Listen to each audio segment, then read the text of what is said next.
सरकारी नौकरी में छुट्टियों के नियम कभी-कभी तो एक पहेली जैसे लगते हैं, है ना? कौन सी छुट्टी कब लें, सैलरी मिलेगी या नहीं, ऐसे कई सवाल होते हैं। तो आज इस छोटे से विश्लेषण में हम इन सारे नियमों को एकदम आसान भाषा में समझेंगे, ताकि हर कोई अपने अधिकारों का सही इस्तेमाल कर सके।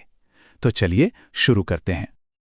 और देखिए, हमारी इस पूरी बातचीत का जो आधार है वो है ये एक तालिका। इसे आप सरकारी कर्मचारियों के लिए छुट्टियों का मास्टर चार्ट कह सकते हैं। मतलब सब कुछ इसी में है, हर तरह की छुट्टी का निचोड़। तो चलिए एक एक करके इसके सारे राज खोलते हैं। तो हमने पूरी बात को 5 हिस्सों में बांट दिया है।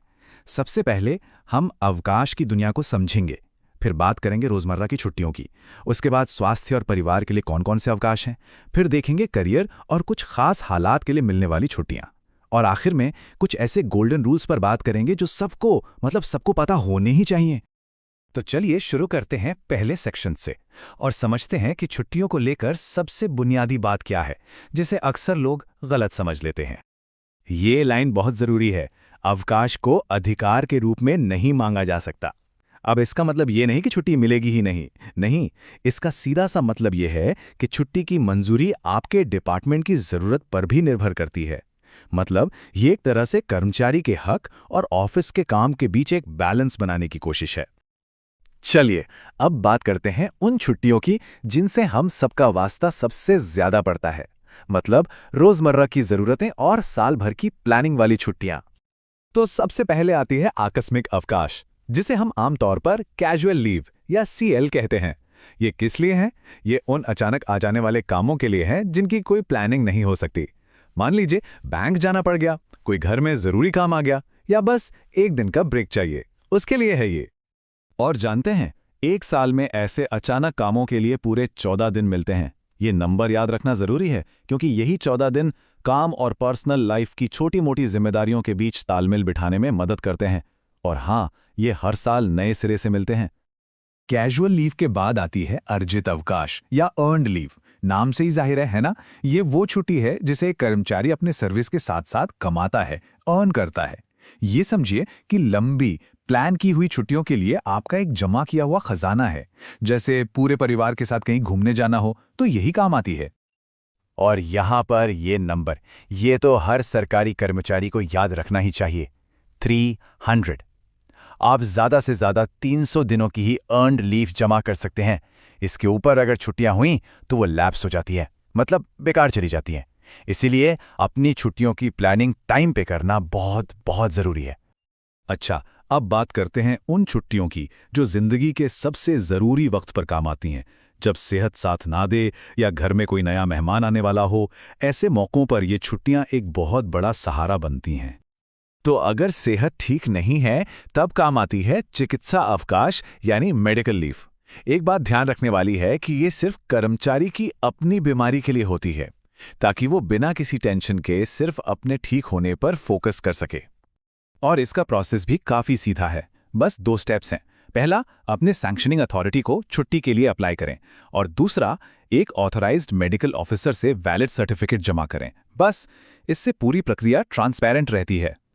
अब आते हैं एक बहुत ही जरूरी सुविधा पर जो महिला कर्मचारियों के लिए है, मातृत्व अवकाश यानी मैटरनिटी लीव।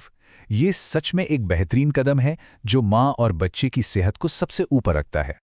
और ये छुट्टी मिलती है पूरे 180 दिनों के लिए, मतलब लगभग 6 महीने।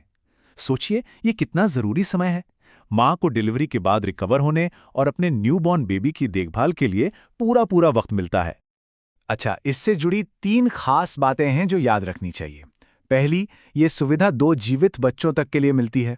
दूसरी, इस पूरी छुट्टी के दौरान सैलरी पूरी मिलती है, जो एक बहुत बड़ी राहत है। और तीसरी, इसके लिए भी एक मेडिकल सर्टिफिकेट जरूरी होता है। एक और छुट्टी है जो बहुत खास हालात के लिए है लेकिन बहुत जरूरी है। यह है विशेष विकलांगता अवकाश या स्पेशल डिसेबिलिटी लीव। ये तब दी जाती है जब किसी कर्मचारी को अपनी ड्यूटी करते हुए कोई चोट लग जाए और दुर्भाग्य से उसकी वजह से कोई डिसेबिलिटी हो जाए। और ऐसे मुश्किल और असाधारण हालात में कर्मचारी को रिकवरी और रिहैबिलिटेशन के लिए ज्यादा से ज्यादा 24 महीने यानी पूरे 2 साल तक की छुट्टी मिल सकती है। ये नियम दिखाता है कि सिस्टम अपने कर्मचारियों की सेफ्टी को कितनी गंभीरता से लेता है। तो देखिए, छुट्टियां सिर्फ आराम करने या ज़रूरतें पूरी करने के लिए ही नहीं होती। कुछ छुट्टियां ऐसी भी हैं जो कैरियर को आगे बढ़ाने में या फिर किसी अनोखी सिचुएशन से निपटने में मदद करती हैं। चलिए देखते हैं कौन सी हैं ये।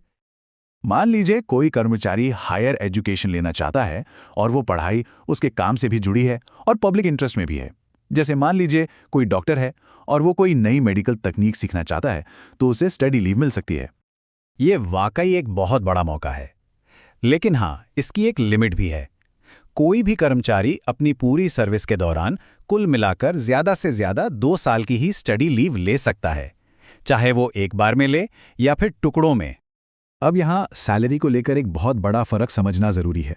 एक तरफ है अर्न्ड लीव, जो पूरी सैलरी के साथ मिलती है क्योंकि वो आपकी कमाई हुई छुट्टी है, और दूसरी तरफ है एक्स्ट्रा ऑर्डिनरी लीव। ये खास हालात में मिलती है और जैसा कि नाम से ही लगता है, ये आमतौर पर बिना सैलरी के होती है। इससे आप एक तरह का सेफ्टी नेट समझ सकते हैं जब कोई और ऑप्शन ना बचा हो। और अब हम आ गए हैं अपने आखिरी और शायद सबसे ज़रूरी सेक्शन पर। यहाँ हम छुट्टियों के उन गोल्डन रूल्स को समझेंगे जो सैलरी और मंजूरी से जुड़े हैं और जिन्हें जानना हर कर्मचारी के लिए एकदम ज़रूरी है। एक सवाल जो हर किसी के मन में आता ही है, क्या हर छुट्टी पेड होती है? क्या हर छुट्टी में सैलरी मिलती है? इसका जवाब जानना बहुत ज़रूरी है। तो इसका सीधा सा जवाब इस टेबल में है। देखिए, earn leave, maternity leave, medical leave, ये ज़्यादातर छुट्टियां पूरी सैलरी के साथ मिलती हैं। ये आपकी फाइनेंशियल सिक्योरिटी को बनाए रखती हैं। वहीं जैसा हमने बात की, एक्स्ट्रा ऑर्डिनरी लीव एक ऐसा ऑप्शन है जब बाकी रास्ते बंद हो जाते हैं। तो देखिए, इन नियमों को समझना सिर्फ जानकारी लेना नहीं है, ये असल में अपने काम और अपनी पर्सनल लाइफ में एक बैलेंस बनाने का एक बहुत पावरफुल तरीका है। तो अगली बार जब भी छुट्टी की प्लानिंग हो तो ये ज़रूर सोचना चाहिए कि इन नियमों का सबसे अच्छा इस्तेमाल कैसे किया जा सकता है।